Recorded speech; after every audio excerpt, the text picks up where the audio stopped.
Hey there, welcome to the Orlando Science Center. I'm joined by Zachary. And Zachary, you've made something I feel like my kids have, but it's so much cooler because you made it.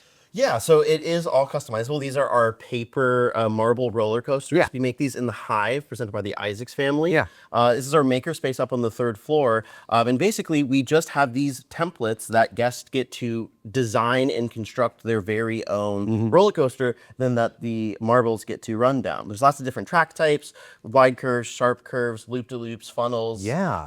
And so we can talk a little bit about the physics of why these roller coasters Right. work, right? The same way that real roller coasters work. Yeah. It's all about the transfer between potential and kinetic energy, right? So you'll notice these start up top and then they're going to just work their way down. Roller coasters, nowadays, they're able to add in accelerators and different things like that to help that transfer of energy, add a little bit of more kinetic energy. But the first roller coasters that were built were essentially just this. They were, you get up top, and you run your way down, and then it takes a lot of work to get the cart all the way back up to the top for the people to load up, right? So the first roller coaster was invented in 1817 in France. Oh, wow. And it was basically just a little mine cart on a hill, and it ran down a ramp, and then people with ropes would pull the cart back up. Wow. And then it was just a fun little ride over and over, right?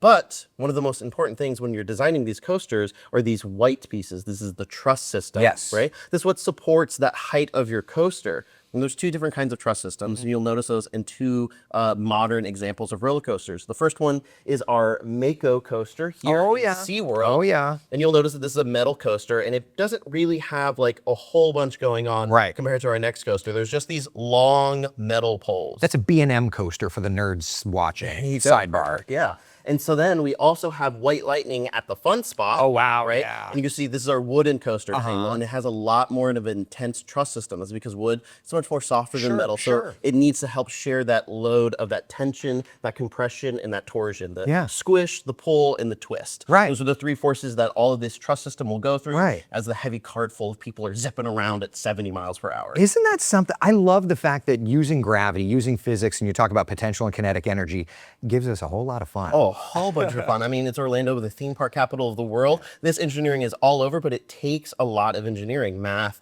physics, it's all baked into this really fun activity. I love that. Now, it's Maker Month at the Orlando Science Center, so you can make this and learn about it. Talk about that. Yeah, so this activity is happening all month long in the Hive. It's presented by the Isaacs family. And all month long, you can come in, you can design your own custom coasters, and you get to take them home too. And so you get to try to add on to it. These are some pretty small examples. We've seen ones that are spanning over an entire table where kids are working together and making theme parks. And they're getting to design the fun behind it as well. They're talking about, oh, if this was in SeaWorld, it would be themed off of this. Oh my gosh, how neat is that? Yeah. Awesome. I love that. Zachary, thank you very much, so much. And thank you for joining us for the science of it.